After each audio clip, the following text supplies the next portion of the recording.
Teenage में जब आप स्कूल लाइफ जी रहे होते हो तो आप सोचते भी नहीं हो, आपका ध्यान इस तरफ नहीं होता है कि कोई आपके आसपास बैठने वाला आपका कोई क्लासमेट ही नार्सिसिस्ट या बुली बनता जा रहा है।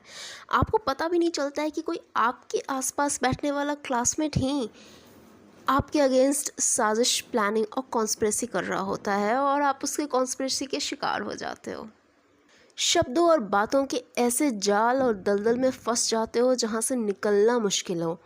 आपको पता तब चलता है जब आप ऑलरेडी उस मुसीबत में फंस चुके होते हो, उस जाल में फंस चुके होते हो। आपके पीठ पीछे झूठी बातें फैलाई जा रही होती हैं, हेट कैंपिंग चल रहा होता है, आपके अगेंस्ट ग्रुप बने होते हैं, उस ग्रुप में सारे मेंबर्स होते हैं, सारे क्लासमेट्स होते हैं, सिर्फ एक आप नहीं होते हो।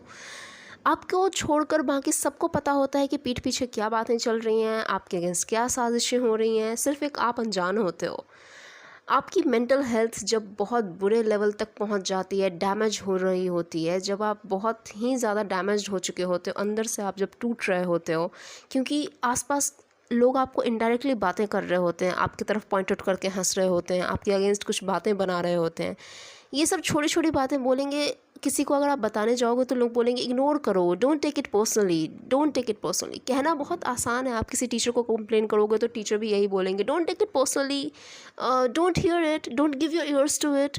अपने आप मत सुनो उसे, इग्नोर करो, पर्सनली मत लो। ये सब जो एडवाइस है ना, टीचर्स अगर देते हैं तो ठीक है, टीचर्स की एडवाइस, टीचर्स शायद इस तरह की सिचुएशन से गुजरे नहीं है, इसलिए उन्हें शायद पता नहीं है कि एडवाइस देना बहुत आसान है। लेकिन जब आप उस सिचुएशन में, उस टीनेज फेज़ में, जब आप इस मुसीबत में फंसे होते हो ना, तब उसे झेलना कितना मुश्किल होता है, ये टीचर्स शायद नहीं जानते, इसलिए वो ये ऐसा बोल देते हैं। आप टीचर्स के पास कंप्लेन करने भी जाओगे कि आप क्लासमेट्स के हैरेसमेंट, क्लासमेट्स आपके हैरेस कर रहे हैं, आप उनके हैरेसमेंट का शिकार हो रहे हो, या आप उनकी साजिशों का, ग्रुप बुलिंग का शिकार हो रहे हो। तो ग्रुप बुलिंग या नॉर्मल एक बुलिंग को ना स्कूल या टीचर सीरियसली लेते ही नहीं है। उन्हें लगता है ये तो बच्चों की बात है, बच्चे आपस में कुछ भी बोल रहे हैं, इससे क्या फ़र्क पड़ता है। बच्चों की बात नहीं होती है, पता नहीं क्यों प्रिंसिपल या कोई भी टीचर, अगर आप कंप्लेन करने जाओगे ना तो इसे बहुत कैजुअली लिया जाता है। It's very normal, as if बच्चों की बात है, बच्चे तो शैतानी करते हैं, कोई बात नहीं, सुधर जाएंगे, बच्चों की बात है। एंड यही जो नॉर्मली जिस तरीके से इसे बहुत लाइट वे में लिया जाता है ना, टीचर्स, क्लासमेट्स या जो स्कूल के जो अथॉरिटी हैं, जो प्रिंसिपल होते हैं, जो टॉप पोजीशन पे बैठे होते हैं, जिनके पास एक्शन लेने का पावर होता है जिनके हाथ में, वो जब इस चीज़ को इतनी लाइटली लेते हैं ना, इस बात को इतनी लाइटली लेते हैं ना कि बच्चों की बात है, बच्चे तो आपस में कुछ भी बोल देते हैं, ignore it, don't take it personally. तो आप पेरेंट्स को कंप्लेंट करो, टीचर्स को कंप्लेंट करो, कोई इस वक्त सुनता नहीं है, क्योंकि उन बुलीज़ को भी पता है, जो बुली कर रहे होते हैं ना, एक्चुअली उनकी हिम्मत भी बढ़ती इसी बात से, क्योंकि ये बात वो भी जानते हैं ना कि हम चाहे कुछ भी कर ले, स्कूल हमारे अगेंस्ट एक्शन नहीं लेगा। क्योंकि क्यों स्कूल निकालेगा एक ऐसे बच्चे को जो स्कूल की फ़ीस दे रहा है। उन्हें पता है कि हम स्कूल की फ़ीस दे रहे हैं, हमने स्कूल की फ़ीस दी हुई है, और वो अकेले कभी कोई काम नहीं करते। उन्हें पता होता है कि अकेले अगर हम काम करेंगे तो अकेले हम फंस जाएंगे, और स्कूल एक स्टूडेंट को शायद निकाल देगा बाहर, एक स्टूडेंट की फ़ीस से स्कूल को फ़र्क ना पड़े। लेकिन जब ग्रुप में काम होता है, जब वो बुली बहुत दिमाग लगाकर, दिमाग का इस्तेमाल करके अपने साथ बाकी क्लासमेट्स को भी इन्वॉल्व करा लेता है, तो मुश्किल थोड़ी बढ़ जाती है। क्योंकि जब एक इन्वॉल्व, अगर कोई एक इंसान इन्वॉल्व हो तो उसे स्कूल से निकालना या उसकी फ़ीस की परवाह ना करना, या स्कूल से उसके अगेंस्ट एक्शन ले सकता है। लेकिन जब ग्रुप इन्वॉल्व हो तो स्कूल उसके अगेंस्ट एक्शन नहीं लेगा, क्योंकि स्कूल को नुकसान हो जाएगा। ऑब्वियसली अगर 100 बच्चे उसमें इन्वॉल्व हैं तो 100 बच्चों के अगेंस्ट अगर स्कूल एक्शन लेता है तो 100 बच्चों की फ़ीस जाएगी, स्कूल को नुकसान होगा। ऑब्वियसली वो जानते हैं कि इससे स्कूल का रेपुटेशन ख़राब होगा, कि 100 बच्चे कैसे ऐसा बुलिंग कर सकते हैं, 100 बच्चे क्या बुरे हैं, क्या सिर्फ एक बच्चा जो कंप्लेन कर रहा है वो सही है और बाकी 100 बच्चे बुरे हैं, ऐसा कैसे पॉसिबल है। तो किसी को यकीन ही नहीं होगा कि अगर आप अकेले पढ़ के बुलिंग कर रहे हो, उस ग्रुप में 100 लोग हैं, तो कोई 100 के अगेंस्ट नहीं जाएगा, आप ही अकेले गलत साबित हो जाओगे, उनके अगेंस्ट कोई एक्शन नहीं होगा। आई नो दिस क्योंकि मैं पर्सनली इस तरह की सिचुएशन से गुज़र चुकी हूँ, मुझे पर्सनल एक्सपीरियंस है इस तरह की सिचुएशन का, इसीलिए मैं आपको शायद ये बातें बता पा रही हूँ। स्कूल लाइफ में अगर आप अकेले जाओगे किसी भी टीचर कंप्लेन करने, या फिर किसी प्रिंसिपल को कंप्लेन करने जाओगे, आप अपने पेरेंट्स को भी अगर बोलोगे ना, तो ये बात किसी को जनरली समझ नहीं आती है कि कौन सी बड़ी बात हो गई, किसी ने कुछ कह दिया तो क्या हो गया, किसी ने कुछ बोल दिया तो क्या हो गया। उन्हें नहीं पता कि किसी के कुछ कहने बोलने से 365 दिन 365 डेज़ आप स्कूल में 5 से 6 घंटे कम से कम एटलीस्ट 5 to 6 आवर्स आप गुजारते हो। और आप डेली अगर 365 डेज़ 5 to 6 आवर्स आप जा रहे हो कि ऐसे स्कूल में पढ़ने जाते हो, बट वहाँ आपको ऐसी ऐसी बातें इनडायरेक्टली भी अगर कोई बोलता है ना, तो आप एक दिन इग्नोर करोगे, 10 दिन इग्नोर करोगे, बट 365 डेज़ आप कैसे इग्नोर करोगे। आपको अंदर ही अंदर वो बातें अफेक्ट करेंगी कि लोग आपके अगेंस्ट इस तरह का बिहेवियर क्यों कर रहे हैं। एक ग्रुप बना हुआ है जिसमें सब हैं, एक आप क्यों नहीं हो, क्यों एक आप ही को एक्सक्लूड क्यों किया जाता है, आपके अगेंस्ट ही क्यों बातें झूठी फैलाई जा रही हैं, बाकी भी तो बच्चे हैं, क्यों आप ही के अगेंस्ट ये सारी चीज़ें होती हैं। तो ये बातें धीरे धीरे आपको अफेक्ट करेंगी, बट ये बातें पेरेंट्स को या टीचर्स को समझ नहीं आती हैं कि बच्चे को तो ऐसा क्या ही बात है, छोटी सी बात है, छोटी बात शायद उनके लिए होगी क्योंकि उस तरह के सिचुएशन से नहीं गुजरे हैं। बट जो बच्चा इस तरह के सिचुएशन से, जो स्टूडेंट गुजर रहा होता है ना, सिर्फ उसी को पता होता है कि एक नार्सिसिस्ट या बुली के ट्रैप में फंसना कैसा होता है, एक नार्सिसिस्ट या बुली के जाल में फंसना और वहाँ से बाहर निकलना बहुत मुश्किल काम होता है, स्पेशली तब जब आप टीनेज फेज़ में हो और स्कूल लाइफ जी रहे हो। आपकी मेंटल हेल्थ पे जो असर पड़ता है ना, कोई सोच भी नहीं सकता कि उस इम्पॉर्टेंट ईयर में, वो इम्पॉर्टेंट ईयर बहुत होता है क्योंकि टीनेज में आपका मेंटल डेवलपमेंट हो रहा होता है, आपका फिजिकल डेवलपमेंट हो रहा होता है, आप फिजिकली बढ़ रहे होते हो, आपकी हाइट ग्रोथ हो रही होती है, आपकी बॉडी में चेंजेस आ रहे होते हैं, आप मेंटली भी ग्रो कर रहे होते हो। इस तरह के फेज़ में अगर आपको कोई भी कमेंट आपको सुनने को मिले या आपके फैमिली के बारे में, आपके रिलेशनशिप्स के बारे में, आपके पेरेंट्स के बारे में, आपके कैरेक्टर के ऊपर कोई अगर बातें बनाए, तो ऑब्वियसली इम्पैक्ट होता है क्योंकि टीनेज में आपका डिफेंस मैकेनिज्म इतना डेवलप नहीं हुआ होता, आप मेंटली इतने स्ट्रांग नहीं बने होते हो टीनेज में। और उस वक्त जब आप पे वार किया जाता है ना, शब्दों के वार, तो उसका असर पड़ता है। शब्दों के वार से आप टूटने लगते हो एक पॉइंट के बाद। आपको लगता है कि मेरा कैरेक्टर तो बहुत अच्छा है, मैं तो बहुत अच्छी स्टूडेंट हूँ, मैं तो बहुत अच्छा कर रही हूँ, फिर लोग क्यों ऐसा बोल रहे हैं, क्योंकि लोग बोलेंगे। आप जितने अच्छे बनोगे ना, आप जितने अच्छे रहोगे, लोग उसी का ऑपोजिट आपको बोलेंगे कि नहीं नहीं ये तो बहुत बुरा है। आपने वो कहावत तो सुनी होगी ना, या ये लाइन तो सुनी होगी ना कि अच्छों को बुरा साबित करना दुनिया की पुरानी आदत है। तो बस यही हो रहा होता है। और नार्सिसिस्ट या बुली के ट्रैप में फंसना स्कूल लाइफ में ना बहुत बहुत एक टफ सिचुएशन से गुजरना होता है। आई वुड से दिस, क्योंकि मैं ये बोल सकती हूँ या मैं ये बोल रही हूँ क्योंकि मैं इस सिचुएशन से गुजर कर आई हूँ, इसीलिए मैं आपको इतना डीपली इन सब बातों के बारे में बता पाती हूँ। और इस बारे में मैं आपको ये ऐसा इसलिए कह पा रही हूँ कि टीचर्स का कंप्लेन करना या किसी प्रिंसिपल को कंप्लेन करना या पेरेंट्स को कंप्लेन करना काम नहीं आता है। इसका कोई फ़ायदा नहीं होगा। अगर आप करोगे भी तो किसी को कंप्लेन, उससे कोई फ़ायदा नहीं होगा। आपको खुद ही इस प्रॉब्लम का सोल्यूशन ढूंढ के खुद ही बाहर आना है। और इस प्रॉब्लम के सोल्यूशन है भी बहुत ही सिंपल सा सोल्यूशन है जो मैं आपको बता रही हूँ। आपको मैं इसलिए बता पा रही हूँ क्योंकि ये मैंने खुद ही इस पे अपने आप पे अप्लाई किया था, तभी मैं वहाँ से बाहर आ पाई। और आज आप लोगों के लिए वीडियो बनाकर आप लोगों को कोई भी एडवाइस तभी मैं दे रही हूँ जब मैंने खुद पे वो अप्लाई किया है। मैं ये सब खुद कर चुकी हूँ, इस सोल्यूशन को अप्लाई कर चुकी हूँ खुद पे। सबसे पहले सोल्यूशन तो यही है जो आपको खुद पे अप्लाई करना है, जो मैंने खुद किया था उस टाइम पे जब मैं क्लास 12th पास आउट कर रही थी। That was a horrible time of my life. मेरी ज़िंदगी का सबसे मुश्किल वक्त वही था जब मैं क्लास 12th पास आउट कर रही थी। 11th and 12th was the horrible year of my life. Class 11th और 12th बहुत मुश्किल वक्त था मेरे लिए। बहुत ज़्यादा बुलिंग, बहुत ज़्यादा नार्सिसिस्ट के आसपास के लोग बहुत ज़्यादा अजीब अजीब बातें बनाते थे एंड मेरे मेंटल हेल्थ बहुत ज़्यादा अफेक्ट हुई थी।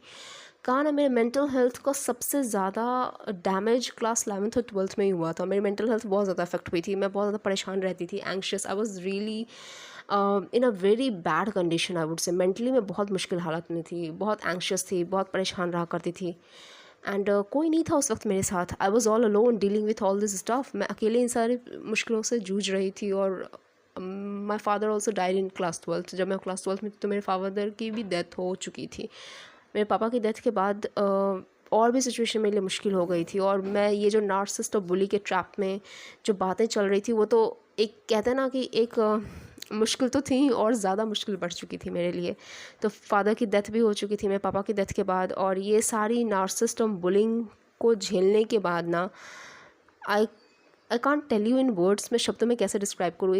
एक अलग ही आर्या, एक स्ट्रॉन्गर, एक वाइजर वर्जन जो है आर्या की, वो बनकर मैं बाहर आई वहाँ से, a stronger and a wiser version of myself. मैंने एक डिस्कवर किया खुद का कि एक ऐसी स्ट्रॉन्ग आर्या भी थी जो इस तरह के मुश्किल सिचुएशन से भी बाहर आ सकती है। खुद अपने दम पे, खुद अपने दिमाग का इस्तेमाल करके मैं वहाँ से बाहर आई हूँ। कोई मुझे बताने वाला नहीं था, कोई नहीं था जो मुझे गाइड कर सके कि ऐसा करो तो तुम बाहर आ जाओगी। मैंने खुद ही खुद को संभाला और खुद ही खुद के दिमाग के इस्तेमाल करके अपने सोचा आराम से बैठ के कि क्या करना है, कैसे यहाँ से बाहर निकलूँ। सिर्फ सोल्यूशन का सोचा कि कैसे यहाँ से बाहर निकलूँ। और भगवान से बस यही पूछती थी और उनसे बातें करती थी। भगवान से बातें करना, दीवारों को देखकर बातें करना, और ख़ुद से ही सारे सॉल्यूशंस ढूंढे हैं जो मैं आज आपको बताने वाली हूँ। तो पहले सॉल्यूशन तो यही है, just vanish. Yes, you heard it right, बिल्कुल सही सुन रहे हो। जस्ट वैनिश, गायब हो जाओ, बिल्कुल गायब हो जाओ। Just vanish from there. आपको लगेगा कि गायब कैसे हो जाऊँ, लोग अजीब अजीब बातें बना रहे हैं फैमिली पे, मेरे कैरेक्टर पे, मेरे फैमिली वालों पे बातें बोल रहे हैं, मैं कैसे चुपचाप सुन के गायब हो जाऊँ, ये ऐसा कैसे हो जाएगा, फिर मेरा क्या होगा, मेरे ख़ानदान का क्या होगा, मेरे कैरेक्टर का क्या होगा, ये सब मत सोचो। I would just suggest you, गायब हो जाओ। अगर कोई सोशल मीडिया यूज़ कर रहे हो, डीएक्टिवेट कर दो, प्रोफाइल बंद कर दो, सोशल मीडिया से गायब हो जाओ, और रियल लाइफ में किसी से मत मिलो, नो कॉन्टैक्ट जोन में चले जाओ। फ़ोन के नंबर्स डिलीट करो, किसी के कॉन्टैक्ट्स में भी मत रहो। फ़ोन के नंबर, व्हाट्सएप नंबर, जो भी सोशल मीडिया है, रियल लाइफ है, रियल लाइफ में कोई घर पे मिलने आए, दरवाज़ा बंद करो, मत जाओ मिलना बंद करो रियल लाइफ में। सोशल मीडिया पे डीएक्टिवेट करो अकाउंट्स, और कुछ वक्त के लिए गायब हो जाओ। Take a break, trust me, ये बहुत बेहतर आइडिया है। जस्ट गायब हो जाओ वहाँ से कुछ वक्त के लिए एकदम। उसके बाद रीस्टार्ट अ फ्रेश, गायब हो जाओ, और धीरे धीरे करते करते तुम देखोगे एक नई शुरुआत होगी। तुमको एक नई उम्मीद की किरण नज़र आएगी, एक सिल्वर लाइनिंग नज़र आएगा, तुम्हें एक सिल्वर लाइनिंग नज़र आएगी। You will witness a silver lining for sure. एक रीस्टार्ट अफ्रेश करना बहुत ज़रूरी है इसके बाद, और तुमको इसके बाद जो है रीस्टार्ट अफ्रेश करने की बहुत ज़रूरत है। एक नई शुरुआत करो, नो कॉन्टैक्ट जोन में रहो, और एक नई शुरुआत करो अपनी ज़िंदगी की। वो जो वक्त था ना, उसने तुम्हें बहुत कुछ सिखाया होगा। कुछ भी मिस्टेक्स उस वक्त जो हुई ना तुमसे, जो भी मिस्टेक्स उस वक्त तुमसे हुई अनजाने में, जो भी गलतियाँ टीनेज फेज़ में तुम्हें नहीं पता था, तुम्हारा डिफेंस मैकेनिज्म इतना डेवलप नहीं था, मेंटली तुम इतने स्ट्रॉन्ग नहीं थे, तो उस वक्त जो भी छोटी मोटी गलतियाँ हुई, जो भी छोटी गलतियाँ हुई, इसका बहुत बड़ा नुकसान तुम्हें झेलना पड़ा। तो अब उन गलतियों को सुधारो, और जो भी तुम्हारी मिस्टेक्स हुई हैं उसको एक पेपर पे लिखो, और देखो कि तुमने कहाँ कहाँ क्या क्या गलतियाँ कर दी थी, क्या तुम्हें एक बेटर डिसीजन लेना था, क्या तुमने सही फैसला लिया उस वक्त, क्या अच्छा कर सकते थे, उस सबको एक पेपर पे लिखो।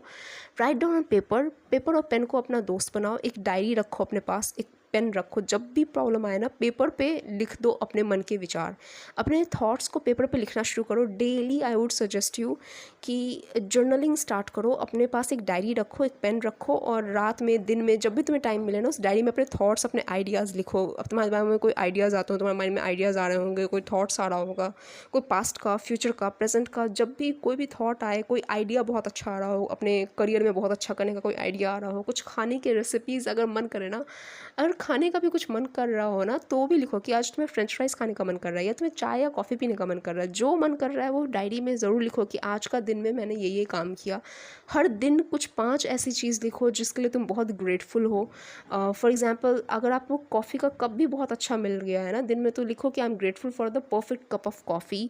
लिखो कि आज मुझे फ्रेंच फ्राइज़, आज मुझे बहुत अच्छा लगा, मैंने फ्रेंच फ्राइज़ खाया, मुझे बहुत पसंद आया। मैं जो भी, एक फ्रूट भी अगर ले रहे हो ना, कि बनाना आज का मुझे खाने को मिला, I am very grateful to God कि मैं बनाना अफोर्ड कर सकती हूँ, कोई फ्रूट अफोर्ड कर सकती हूँ, मैं इतना मेरे पास पैसा है कि मैं एक फ्रूट अफोर्ड कर सकती हूँ, खरीद सकती हूँ।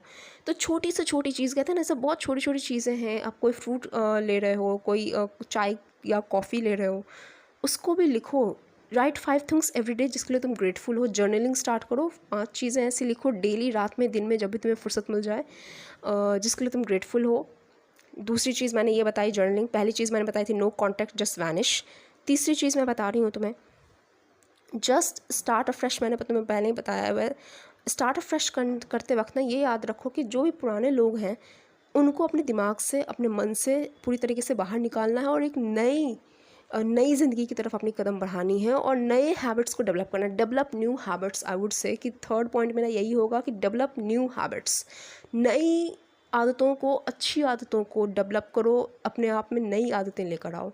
फॉर एग्ज़ाम्पल तुम कुछ अच्छी आदतें सीखो, कुछ बहुत अच्छे, आई वुड से कि स्पिरिचुअलिटी की तरफ भी अपना ध्यान दो। भगवान के कुछ अच्छे भजन्स अपने पास रखो। आप जिस भी रिलीजन से बिलोंग करते हो, आप मुस्लिम हो, हिंदू हो, क्रिश्चियन हो, जैन हो, सिखिज़म फॉलो करते हो, आप जो भी रिलीजन को फॉलो करते हो, अपने रिलीजन से रिलेटेड कुछ ऐसे अच्छे शब्द रखो, कुछ ऐसे अच्छे भजन्स रखो जिनसे आप बहुत अच्छा पॉजिटिव फील करो। तो स्पिरिचुअलिटी की तरफ भी थोड़ा सा ध्यान दो, कुछ अच्छे भगवान से कनेक्टेड रहो, गॉड से कनेक्टेड रहो, सुप्रीम पावर है वो, तो उनकी तरफ कनेक्टेड रहोगे तो रास्ते अपने आप बनते जाएंगे। अंधेरों में भी तुम्हें रोशनी नज़र आएगी और तुम्हें उजाला, एक कहते हैं ना, एक उम्मीद की किरण, एक सिल्वर लाइनिंग नज़र आएगी तुम्हें। तो you will definitely witness new dawn, एक नया सवेरा तुम्हें नज़र ज़रूर आएगा। और अच्छी अच्छी आदतों को लेकर आओ। 2 पेज भी अगर लिख सकते हो, कोई बुक लिखनी अपने ऊपर, अपनी कहते हैं ना, अपनी अभी तक की ज़िंदगी पे जो भी बीती है अपने अपनी ज़िंदगी पे एक अपनी स्टोरी लिख सकते हो, एक बुक लिख सकते हो। 2 पेज भी डेली लिखोगे तो 365 डेज़ होते हैं, तुम अब 700 पेज लगभग लिख लोगे। 600-700 पेज के आराम से तुम लिख सकते हो।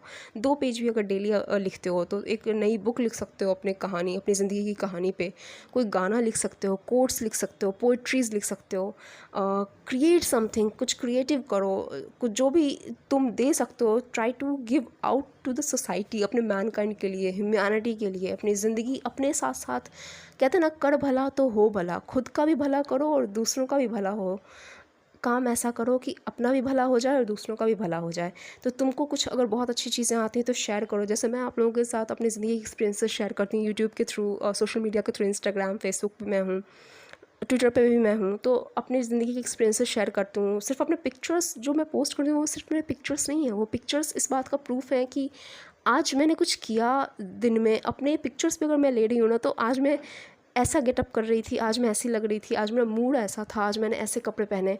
तो छोटी छोटी चीज़ें हैं। I am just trying to put out my pictures, या फिर मैं अपने शब्दों को बाहर रखती हूँ, अपने विचारों को बाहर रखती हूँ, ताकि इससे अगर किसी को उम्मीद मिल पाए, कोई इंडिया के किसी भी कोने में बैठा हो और अगर उसकी उम्मीद की किरण में बन पाऊँ, अगर मैं उसके लिए एक सिल्वर लाइनिंग, एक कहता है ना, एक उम्मीद की किरण मैं बन पाऊँ, तो मुझे बहुत खुशी होगी कि मैं छोटी छोटी चीज़ें जो करती हूँ, अपने पिक्चर्स भी अगर डालती हूँ तो आज मैंने ये किया, आज मैंने ऐसे कपड़े पहने थे, आज मेरा हेयर स्टाइल ऐसा था, या छोटी छोटी चीज़ें, उसको देखकर भी किसी को ना थोड़ा सा आइडिया आता है या इंस्पायर होता है कोई कि ये जिस तरीके से ज़िंदगी जी रही है ना, मुझे भी ऐसा ऐसा सब पसंद है, मुझे भी ऐसा कुछ करना है।